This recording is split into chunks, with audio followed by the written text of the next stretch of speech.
So today we are going to talk about 7 things that you need to know for your kid to thrive in college. And when you think about it, over maybe the next year, your kid's going to go from being a high school student to a college kid. They are going to go from having to raise their hand to use the restroom to being able to decide if they even attend class. So there's a lot of growing that happens during that time period. There's a lot of life lessons that are going to happen. And to make that transition as easy as possible and make sure that they're not learning those life lessons the hard way, we've got some ideas here for you to help them over the course of the next year make that transition. So one of the things that we find is really difficult for high school students as they're entering college is communication.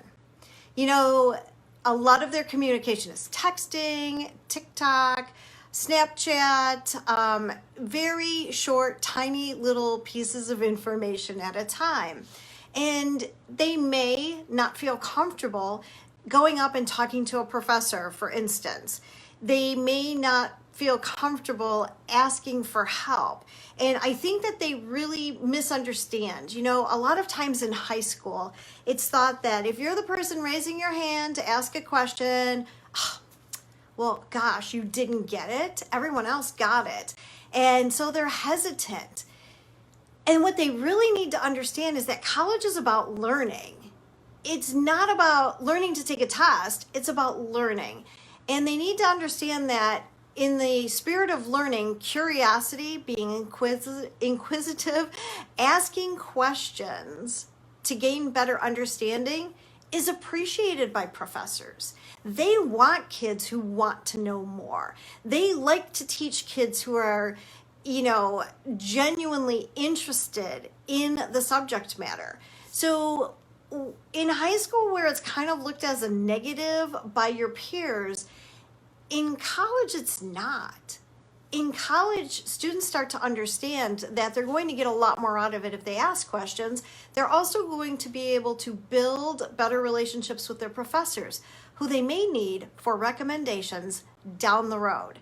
So it's really important that they become a little bit more comfortable with putting themselves out there, asking questions, talking to professors, kind of doing their own thing. Within that same vein, your child needs to know how to write an email. I cannot tell you, I mean daily, multiple times a day, I get emails from high school students, and they all start like this. Hi, Miss Kelly, this is Jane Smith, and I was wondering if you had time for an appointment on Friday. Thank you. Yeah, we don't start emails professionally with "this is so-and-so." And we sign our emails when we're writing professional emails. So please teach your child how to write a professional email so that they can email professors with questions, to schedule office hours with the professor, to let a professor know they're not going to be in class on a given day for a specific reason, so the professor doesn't think they just decided to sleep in, no show, whatever. So super important that they learn how to write those professional emails now so that they don't come across, still in that high school mode of "this is Jane Smith and I was wondering," or "I'm not going to be in class," and no signature. They should also, if appropriate, put a phone number they can be reached at in case it is something that maybe has some time sensitivity to it, something that's a little bit more urgent. Along the lines of writing professional emails is also just writing skills in general.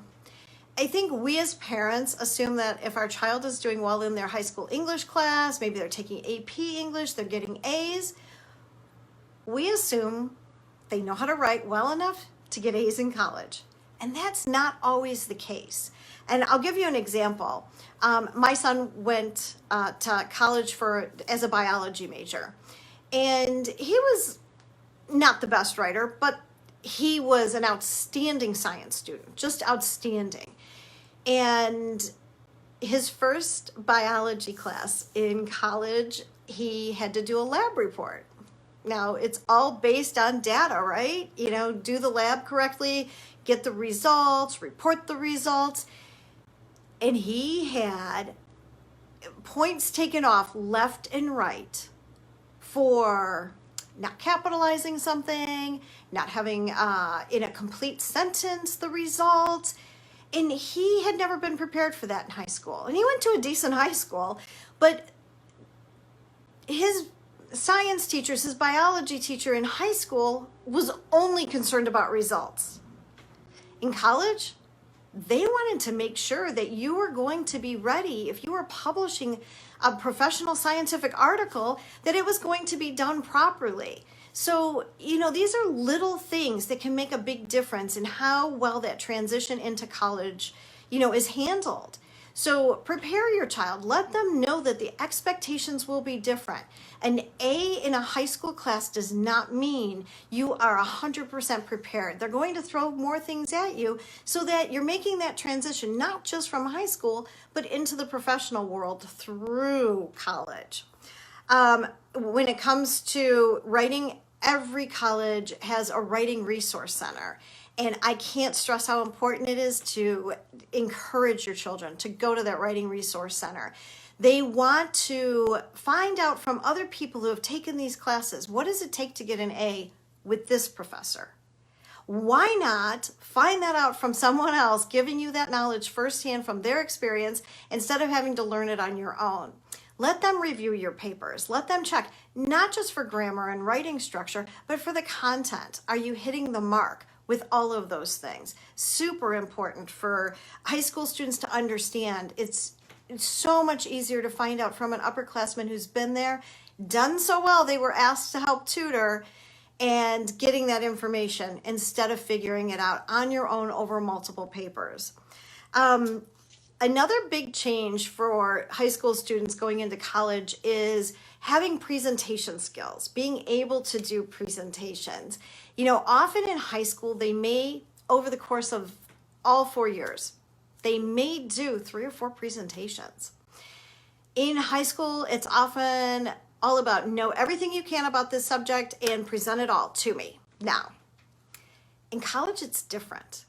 In college, because again, they're looking for curiosity, they're looking for being able to discuss further ideas, topics, subject matter.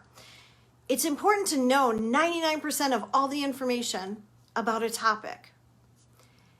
It's important to only present about 1%. And I know you may be shocked when you hear that. The idea is if I have to give a 10-minute speech, I should know at least like 10, 20 hours worth of material. I should know more than I can imagine. I'm not knowing enough just for, oh my gosh, I have enough here. It's 10 minutes. I'm good. I know enough. No, you need to know so much more. Because where you're going to be graded in college on your presentation isn't just the face-to-face, how well you're doing, your confidence, but it's going to be on when they ask a question to go further into the information. When they ask about something maybe you didn't touch on or you just barely glossed over, how much do you know then? That's what professors are looking for in college. They want to know that you can go much deeper than the 10-minute presentation that you had. And most students don't realize that until they get a poor grade on a test or on a presentation. So super important to let your child know in advance that there will be different expectations. And here's the thing. Even if they're not asked a more difficult question in a particular class, did it hurt them to know more about the subject matter? Probably not. We need to stop looking at learning information as an undesirable task that no one wants to do. I want to learn the bare minimum so I can just present my 10 minutes. We really want to encourage students to understand that the more they learn, the more valuable in the workforce they will be. Because the more they know, the more that they can solve problems, the more that they can equate their knowledge to an issue, to a situation, to provide a solution. So encouraging them now to be willing to go deeper, to find out more, to learn more is a great way to help your child make that transition to college, because that's what they're going to be expected to do. And not just in the subjects that they like. They may take, some random class that they have to take as a core requirement and have to do a presentation. And it's not going to hurt to know a lot more about that subject, even if it's not in their major, so that they can speak on it beyond that 10 minutes. They can answer questions on it. And that is a huge difference from high school. Okay, number 4 on my list is safe exploration. And what do I mean by safe exploration? Well, as many of you know, I really think a student should have narrowed their ideas of what their career will look like, or their major. Not maybe to a certain specific one thing only, but to have kind of narrowed that field so that they can go into college confident they know what they want to do, knowing what that 4 years looks like for them, and just have a little bit better sense of control over what they're doing in college. But just because you're good in math doesn't mean math is your only interest. Just because you're going to use that math to be an engineer doesn't mean it's the only thing you ever want to do. So in college, you have the opportunity to safely explore a lot of other things through clubs. Most schools have hundreds of clubs. And the great thing about it is, in college, joining a club does not commit you to having to attend every single meeting. College clubs know, the club members know that your schedule is going to change. You may have a class next semester and you can't meet with the club as often. But if you have an interest, say, in politics, you're not pursuing it as a major, but it's still something you're interested in. This is a really safe way to explore it by joining a club on campus. Maybe you're interested in, environmental issues. Maybe you're interested in animal behavior. You'd be shocked at the number of clubs on campuses that just give you an opportunity to find out more about things you're interested in outside of the classroom.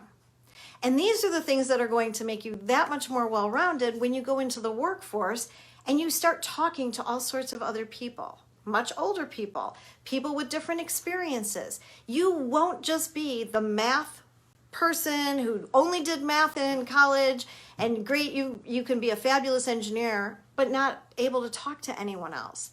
So the more you explore, the more you encourage your child to find other interests outside of the classroom.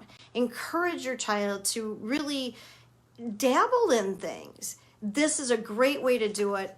No cost involved and a ton of opportunity. It's also a great way to meet other people with similar interests, because those will be your friends. Beyond that, and when you're talking about this with your kids, have those conversations. Like, what else are you interested in?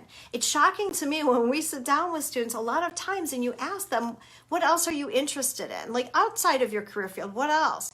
And they are just shocked. Like, what do you mean? What do you mean? And I think that we spend so much time in high school just talking to them about the classes they have to take and what they're doing in classes. It's a good idea to let them explore, let them start thinking about, what else am I interested in? What else would I like to know more about that doesn't have to be curriculum based? It's a great opportunity to really help them grow as they're getting into college. Speaking of growth, they're going to have a lot of pressure. They're going to be managing their lives for the first time. And so mental health is super important. And it's a real problem on a lot of college campuses for a lot of students. And one of the big things is them not feeling in control of what they're doing. So again, that's another reason why I like to kind of narrow that funnel. But helping your child understand that they're going to need to prioritize things. Everything's going to feel like a demand, whether it's homework, going to class, friends, activities, having FOMO, fear of missing out when everyone else is doing something. But they need to be able to prioritize, obviously, classwork, other activities that serve a purpose for them. But they need to understand that it's okay to have downtime. It's okay to have just quiet alone time to be able to think, to be able to clear their head. And then exercise, so important to, a lot of kids just kind of dismiss that, and it's really important. And again, on college campuses, there's so many opportunities, from, yoga to dodgeball to ultimate frisbee to running clubs and Pilates and everything in between, as well as the fact they all have gyms. There's rock climbing walls at a lot of the schools, but they really should get some exercise, get those endorphins going and all of that, while they may be spending 3 hours in a classroom during the day and another 6 hours in the evening studying, time in between to get out and get moving. And we kind of take that for granted. And then you talk to your kid 3 weeks later, hey, have you been able to get out doing any exercise? And they're like, no, I don't have time. They've got to learn to prioritize. They've got to learn to time block their schedule so that they're making sure they're taking care of everything they need to and ensuring physical health and mental health with that. One of the biggest differences, I think, for a lot of college kids is understanding that being a freshman in college is not like being a freshman in high school. Being a freshman in college makes you a college kid. There is much less delineation between what you can do as a college freshman and what you can do as a college senior. And in college, a lot of times people are kind of in between. They may already be there their third year, but they're only a sophomore because they didn't take the right classes or enough classes. So there's much less of a perfect line drawn between your college years. What this means for your child is that they need to start taking advantage of opportunities right away. I've had students call me and say, hey, I heard about a college fair, a career fair. Should I go to it? I'm only a freshman. Yes, you should go to it. You should collect business cards. You should say hi to everyone. You should find out what kind of internships they're offering and apply for them. Oh, but I thought that was just for juniors and seniors. No, the more you do, the better. For a couple reasons. Number one, it's more experience to put on your resume. But number two, and maybe even more important, is a better opportunity for you to still really define what it is you like. I had a girl who called me her freshman year. She decided to go ahead and do an internship. She applied for a few. She got one with Toyota. And they actually flew her to their headquarters a few times. And she worked in a few different departments an entire summer. And what she decided was, I really don't like big corporations. So the next year, she found an internship with a startup and, had quite a different experience with the startup. And then her third year, she had an internship with kind of a mid-sized company. And, she found her sweet spot there. That was what she really enjoyed. So don't let your child go off to college thinking, well, you're only a college freshman, just get used to school. Don't worry about it. No, start taking advantage. Research opportunities, apply for things, talk to professors, really get involved earlier rather than later. That experience is just so beneficial in so many ways in making future decisions, in adding to that resume, in understanding all of the opportunities available. So they're a college kid, period. Whether you're a freshman or a senior, you're a college kid. Take advantage of all of the opportunities available. Finally, super important, kids never understand this. They feel like those first few weeks of college are free time and oh my gosh, it's the greatest thing in the world. Yeah, they're going to be in class about 15 hours a week, much less than they are now. But that 15 hours a week is the professor talking to them about things.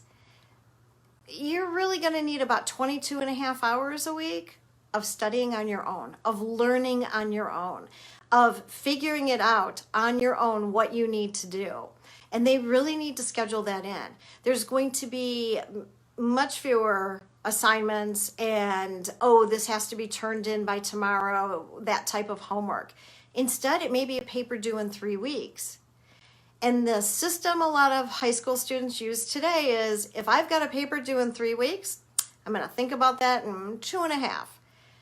They can't do that. In college, they're giving you 3 weeks. It'll take that much time to do the adequate amount of research, to write the rough draft, to go to the writing center and have it looked at, and then to rewrite it and so forth. So students need to understand from day one, if you're in class 15 hours a week, you really need to be considering how you're spending that 20 plus hours studying, whether it's creating mock test prior to a test, going through questions in the book at the end of a chapter, even though the professor didn't tell you you had to do it. So much more self-study in college than in high school. And that is often a really big adjustment for high school students, especially those students who didn't like high school to begin with and just did the bare minimum.